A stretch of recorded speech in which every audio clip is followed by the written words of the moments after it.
माता सती के पिता राजा दक्ष भगवान शिव को क्यों नहीं करते थे पसंद, जानिए पौराणिक कथा। शास्त्रों में भगवान शिव और माता पार्वती से जुड़ी कई कहानियां प्रचलित हैं, जिसमें राजा दक्ष प्रजापति, उनकी पुत्री सती और भगवान शिव के विवाह से जुड़ी हुई हैं। भगवान शिव के ससुर और माता सती के पिता दक्ष प्रजापति भगवान शिव को कभी पसंद नहीं करते थे। इस समय सावन का पवित्र महीना चल रहा है। सावन का महीना भगवान शिव और माता पार्वती के लिए बहुत ही प्रिय होता है। ऐसी मान्यता है कि सावन के महीने ही मां पार्वती ने भगवान शिव को पति के रूप में पाने के लिए कठोर तप किया था। तब शिवजी ने प्रसन्न होकर मां पार्वती को पत्नी के रूप में स्वीकार किया था। शास्त्रों में भगवान शिव और माता पार्वती से जुड़ी कई कहानियां प्रचलित हैं, जिसमें राजा दक्ष प्रजापति, उनकी पुत्री सती और भगवान शिव के विवाह से जुड़ी हुई हैं। भगवान शिव के ससुर और माता सती के पिता दक्ष प्रजापति भगवान शिव को कभी पसंद नहीं करते थे। दरअसल राजा दक्ष प्रजापति के द्वारा शिवजी को न पसंद किए जाने के पीछे कई तरह की पौराणिक कथाएं हैं। कौन थे राजा दक्ष प्रजापति? राजा दक्ष प्रजापति एक प्रतापी राजा थे। पौराणिक मान्यताओं के अनुसार ब्रह्मा जी ने मानस पुत्र के रूप में राजा दक्ष को जन्म दिया था। दक्ष प्रजापति का विवाह आस्कनी से हुआ था। ये भगवान विष्णु के परम भक्त थे। राजा दक्ष की 16 पुत्रियां थीं, जिसमें सबसे छोटी पुत्री का नाम सती था। सती भगवान शिव को अपने पति के रूप में पाने के लिए कठोर तपस्या करती रहती थीं। यह बात राजा दक्ष को बिल्कुल भी पसंद नहीं था। राजा दक्ष भोले भंडारी से क्यों चिढ़ते थे? राजा दक्ष अपने राज्य में भगवान शिव का नाम जो भी लेता उससे वे क्रोधित हो उठते थे। पौराणिक कथाओं के अनुसार राजा दक्ष और भगवान शिव की बीच कटुता के 3 कारण बताए जाते हैं। एक कथा के अनुसार प्रारंभ में ब्रह्मा जी के 5 सिर थे।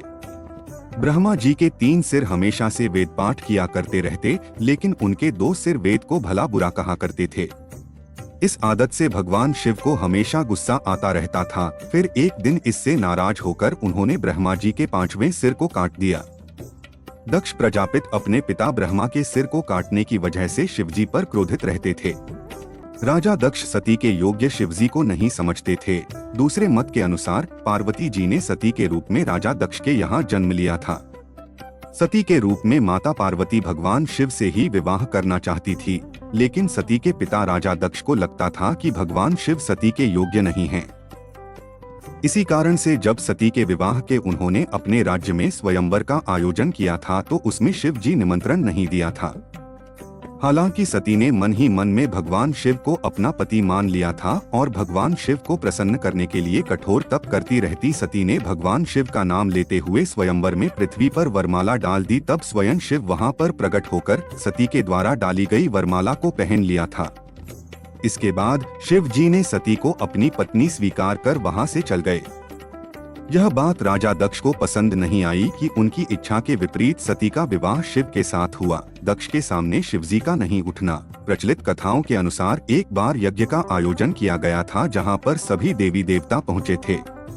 इस यज्ञ में जब राजा प्रजापति पहुंचे तो सभी देवी देवताओं और अन्य राजाओं ने खड़े होकर राजा दक्ष का स्वागत किया, लेकिन शिवजी ब्रह्मा जी के साथ बैठे रहे। तब इसको देखते हुए राजा दक्ष ने इसे अपना अपमान समझा और शिव के प्रति कई तरह के अपमानजनक शब्दों का इस्तेमाल किया। यही कारण था कि शिवजी और उनके ससुर राजा दक्ष की आपस में नहीं बनती। यज्ञ में शिवजी को नहीं बुलाना। एक बार राजा दक्ष ने अपने राजमहल में एक भव्य यज्ञ का आयोजन किया था, जिसमें उन्होंने सभी को निमंत्रण दिया था, लेकिन शिवजी और मां सती को इस यज्ञ में नहीं बुलाया। फिर यज्ञ की बात को जानकर देवी सती बिना बुलाए अपने पिता राजा दक्ष के घर चली गईं, जहां पर दक्ष प्रजापति ने भगवान शिव और सती का अपमान भरी सभा में सबके सामने किया। तब सती अपने पति भोलेनाथ के अपमान को सह नहीं सकी और यज्ञ स्थल पर जल रही अग्नि में कूदकर स्वयं को भस्म कर लिया था। शिवजी का तांडव करना। जब शिवजी को सती के भस्म होने का समाचार मिला तो वे क्रोधित होकर यज्ञ स्थल पर पहुंचकर सती के अवशेषों को लेकर तांडव करने लगे। भगवान शिव ने तब वीरभद्र को उत्पन्न करके यज्ञ स्थल में मौजूद सभी को दंड देते हुए राजा दक्ष का सिर काट डाला। बाद में ब्रह्मा के द्वारा प्रार्थना करने पर शिव जी ने दक्ष प्रजापति के सिर के बदले बकरे का सिर प्रदान करके यज्ञ को पूरा किया। ऐसा माना जाता है कि वीरभद्र शिवजी के तीसरे नेत्र से प्रकट हुए थे। वीडियो अच्छी लगी हो तो लाइक और चैनल को सब्सक्राइब जरूर करें और कमेंट में हर हर महादेव लिखें। धन्यवाद।